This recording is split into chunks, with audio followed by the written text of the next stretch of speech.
My name is Melissa. My husband Paul is a light novel writer and a freelancer who handles various writing-related jobs. I support him as a secretary in his private office. I was working with my husband as usual. Oh, it's 3 p.m. I wonder if I can take a break. Contrary to my wishes, the sound of the front door opening with a thud echoes throughout the room. Both Paul and I pull a grim face. Paul, tea! The one who opens the living room door with a bang is Paul's older sister, Donna. She's supposed to be living at her parents' house, yet for some reason, she comes over every day at 3 p.m., drinks tea, gobbles up all the snacks we've received as gifts, and then goes home. Again, I'm in the middle of work. It's fine, right?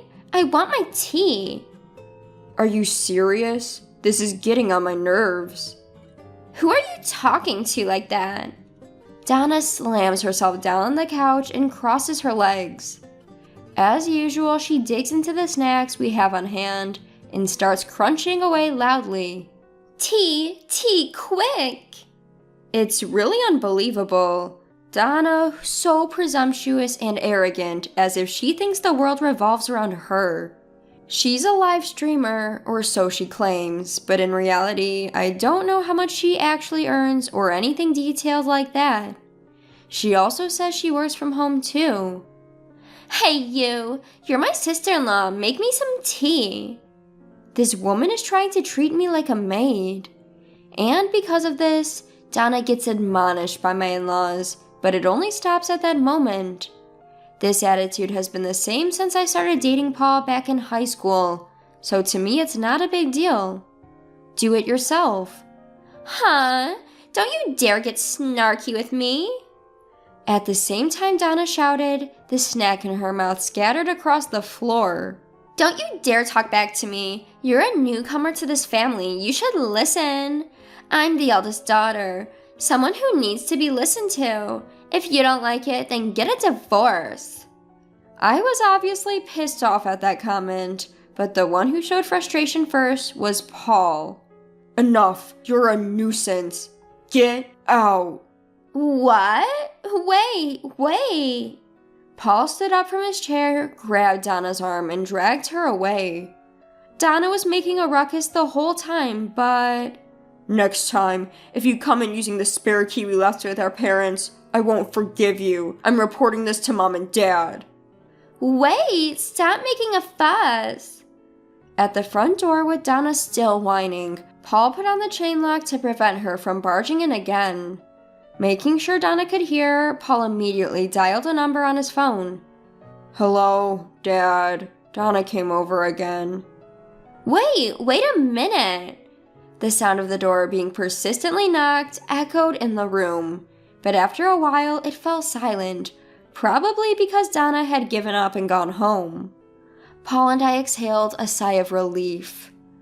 Sorry to bother you again. No, it's okay. Since Donna was little, she treated Paul like a servant. Paul, with his gentle and quiet personality, never resisted, but after he started dating me and we got married, he began to show a willingness to stand up for himself. But we've been married for almost 2 years now. We've got to do something about that incessant coming and going. Yeah, she even showed up while we had guests the other day. Lately, our editor often comes by, usually between 3 and 4 p.m. One time, Donna tried to flirt with the editor while the editor came to our place and said, I'm his sister. What are your hobbies? Due to such outrageous actions, we've had to ask the editor to come by in the morning. Paul tends to get into the groove of his work in the mornings, so he'd rather deal with the editor in the afternoon. I heard from your mother-in-law that Donna comes here because she doesn't feel comfortable at home. Probably. She's like a hermit at home, and she might be lashing out at us because her parents keep nagging her. I'm sorry, I should be doing a better job at keeping her at bay. No worries, don't sweat it. Oh, remember we're visiting your parents' home to let them choose a restaurant for their 60th birthday celebration? Let's bring up Donna's issue then. Good idea. We should at least think about how to handle it. I called Dad earlier and apparently he didn't know she had taken the spare key. But they regularly change where they hide it, right?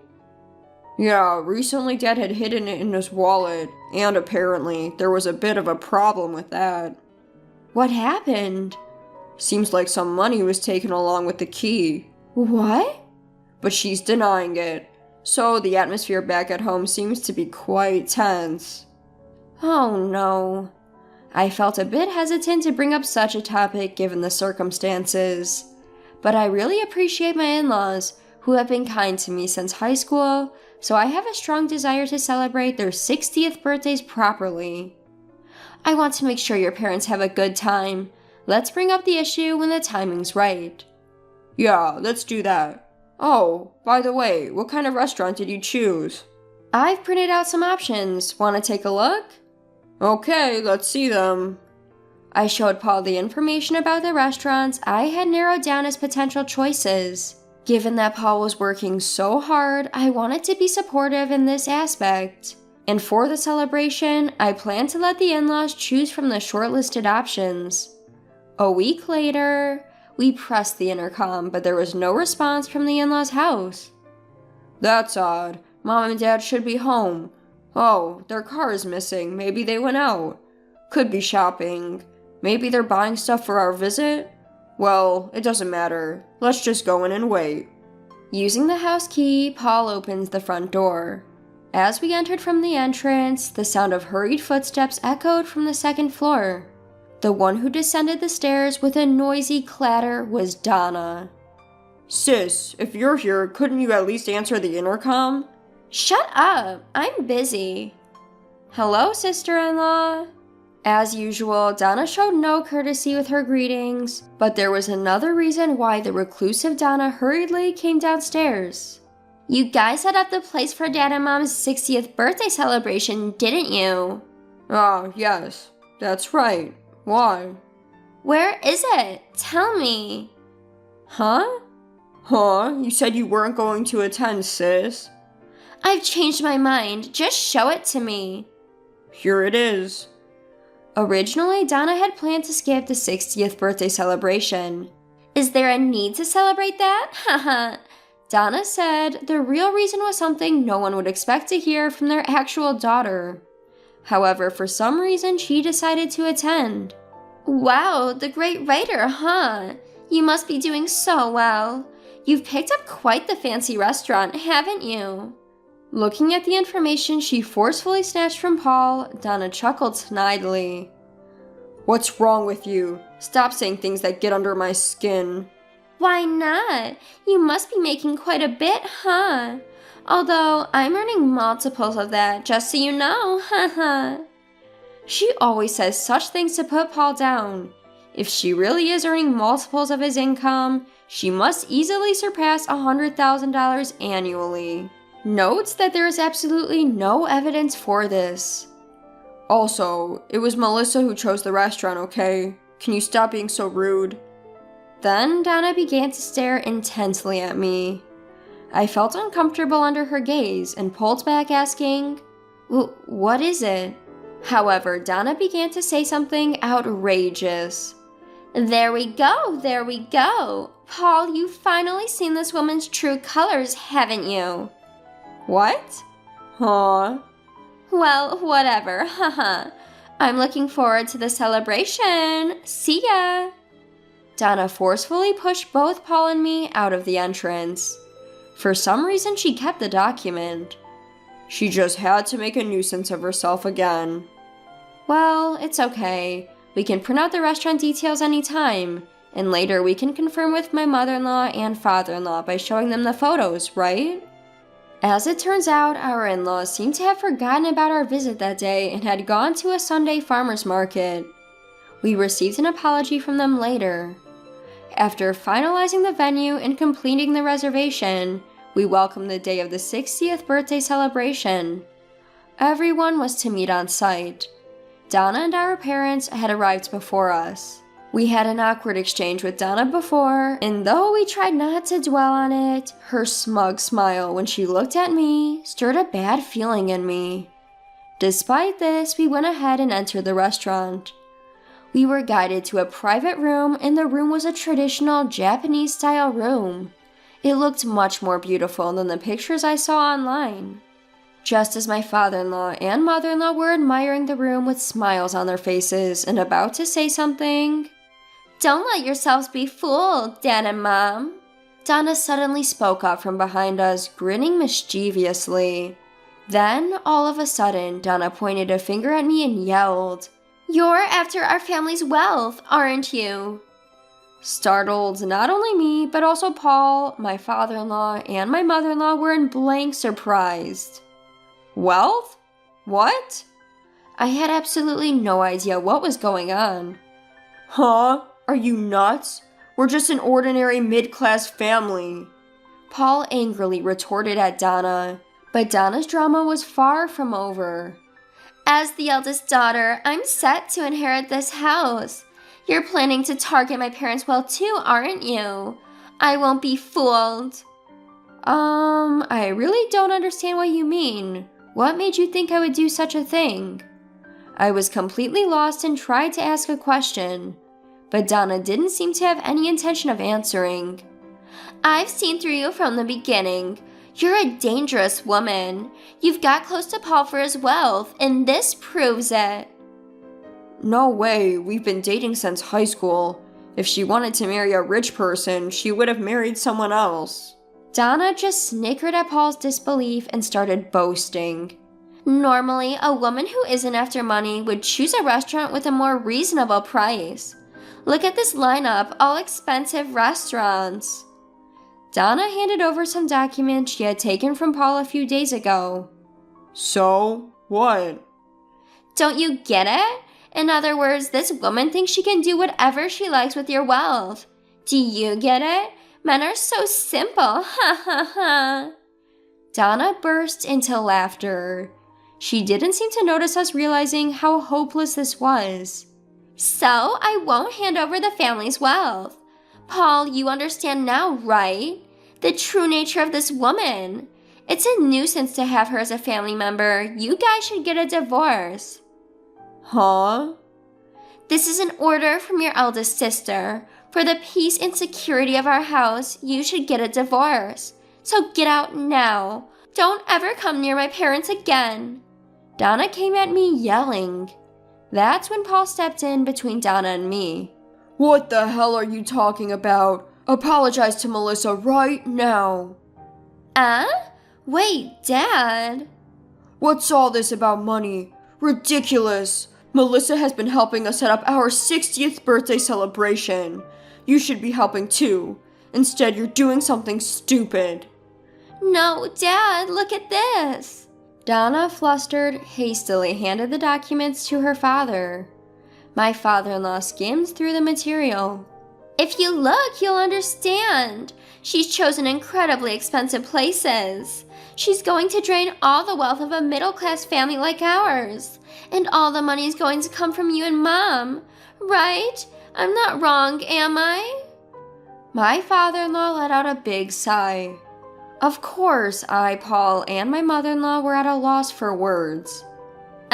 What? "Sis, we're paying for the 60th birthday celebration." Huh? Donna's eyes were wide with surprise. "Of course, it would be a bit too much to have the person we're celebrating pay." Wait. So this woman is still spending Paul's money however she pleases. Look, I was right all along. "What are you talking about? Melissa's working with me, you know. My salary is Melissa's salary too, and there's no reason for anyone to complain about it." But, this place is really expensive. This too, and this. Don't you think so, Mom? Donna turned to her mother for help, seeking an escape. My mother-in-law stood there, head bowed. "Right? Don't you think so? You understand, don't you, Mom?" "Listen, all these places on the list are filled with memories of your father and me." "What?" Donna was stunned. "Melissa specifically asked us about it. She wanted to know about the places where we had our memories. And from there, she said she'd find a nice course meal for us." "No way." The disrespectful things you've been saying, it's really shameful. My mother-in-law's voice was trembling. Donna was finally realizing her conjectures and inferences were incorrect, but it was already too late to rectify her mistakes, a fact she was about to become painfully aware of. You've really messed up. You don't need to stay with us anymore. Go home. Wait a minute, Dad, why are you being so harsh? I'm your daughter, you can't just kick me out. But you were originally planning on not showing up, weren't you? Don't worry about the cancellation fee. I'll take care of it. Wait. It seems we raised you wrong. We let you have your way as a daughter, but now we've reached our limit. Leave the house. It's for the best. Don't make decisions without consulting me. Mom, what do you have to say? I agree. What do Paul and Melissa think? My mother-in-law's smiling face was terrifying as she spoke cheerfully. Donna looked at us with teary eyes as if begging for help, but I was told by your older sister not to get involved before. No, that was about my parents. Oh, is that so? Then I'll keep my distance. Please leave. You, this insolent sister-in-law. Donna tried to grab me, but my father-in-law stepped between Donna and me. Go home. My father-in-law glared at Donna and said in a low voice. Donna looked at my father-in-law's face, shrank back, and quickly left the restaurant. After that, we celebrated my in-laws' 60th birthdays and enjoyed our meal. When we got home, it seemed that Donna had been sulking at the house, but my father-in-law reiterated that she should leave. Donna cried and made a scene, so we started considering sending her to a rehab facility. I'm not sick. She spat out these words and disappeared somewhere. According to rumor, she found a job with dormitory, but she couldn't hold on to it and was constantly changing jobs and addresses. Meanwhile, we are working hard every day. Our relationship with my in-laws is excellent, and we continue to enjoy their company. While we were a bit concerned about what's happening to our sister-in-law, we definitely don't want to deal with her selfishness ever again. I want to keep supporting my husband so that he can focus more on his work.